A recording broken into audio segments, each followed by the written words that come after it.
নমস্কার সবাইকে, আপনাদেরকে সবাইকে নমস্কার জানাই। শুভ সন্ধ্যা। কেমন আছেন সবাই? ভালো আছেন তো? পনির রেসিপি রান্না করছি। পনির দিচ্ছি, লঙ্কা দিচ্ছি, পনির কুটে নিয়েছি, লঙ্কা টমেটো পেস্ট করে নিচ্ছি, পনিরগুলো ফ্রাই করে নিচ্ছি সর্ষের তেল দিয়ে।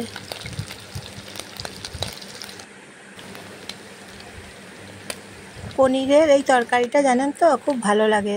দিয়ে দিচ্ছি জিরে গুঁড়ো, ধনে গুঁড়ো দিচ্ছি।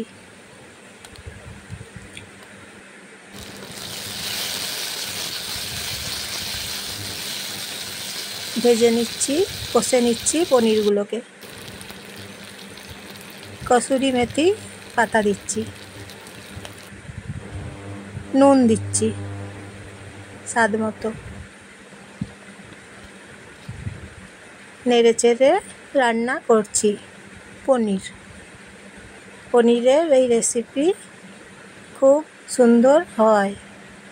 রুটি পরোটার সঙ্গে দেখবেন খুব ভালো লাগবে। বানিয়ে বাড়িতে ট্রাই করুন, খুব ভালো লাগবে পনির তরকারি।